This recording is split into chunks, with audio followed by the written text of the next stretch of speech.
and looked out of her bedroom window. All the workers were coming in from the fields to the tables that were laden with food for them all, but it was Carlos who caught her eye. Normally, Annette never bothered with anything to do with the vineyard.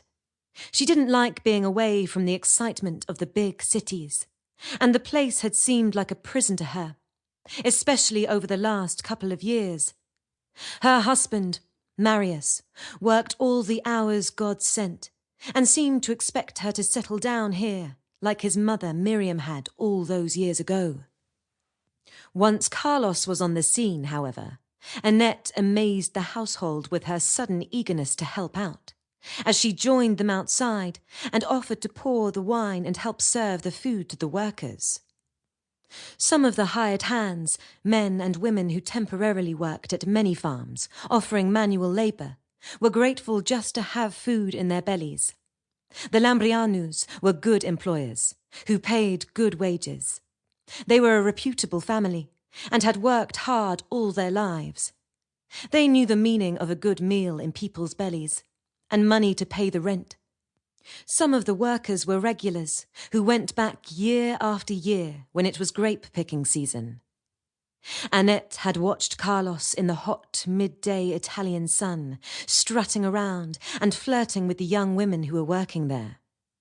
He also laughed and joked with the old women. He was a charmer, and everyone liked him. Annette certainly liked what she saw. Tanned from the sun, and wearing only shorts and a white vest, stained from all the red grapes he had picked, he would flex his strong, muscled arms, knowing that the women at the vineyard were watching him.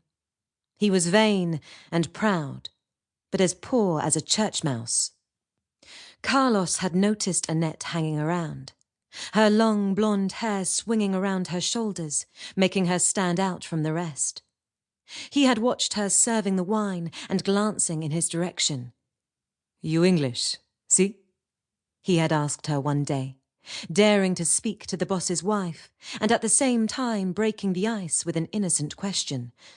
"Yes, I'm from London," she had said, and blushed.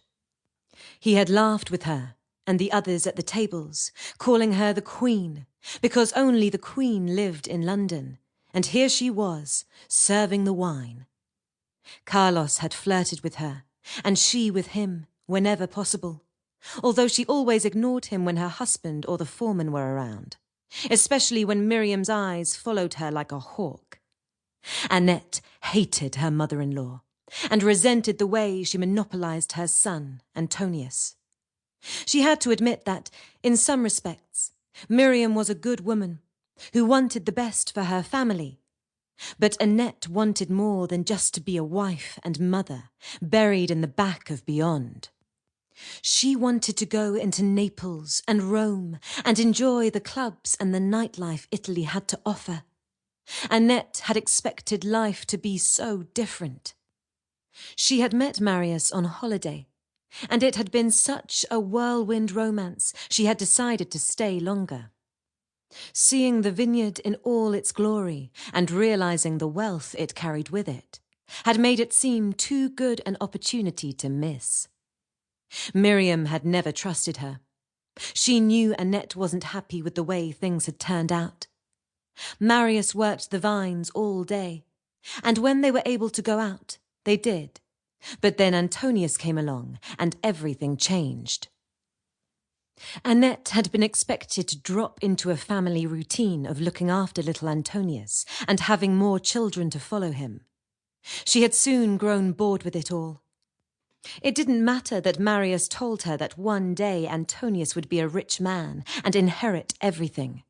Annette wanted her share now, and never mind Antonias.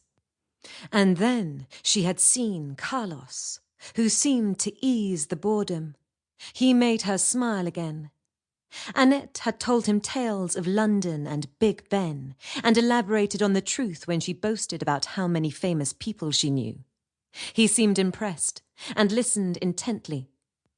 Eventually, Carlos had taken a napkin full of bread and cheese, walked away from the lunch gathering, and gone into one of the nearby fields to eat his lunch. Annette had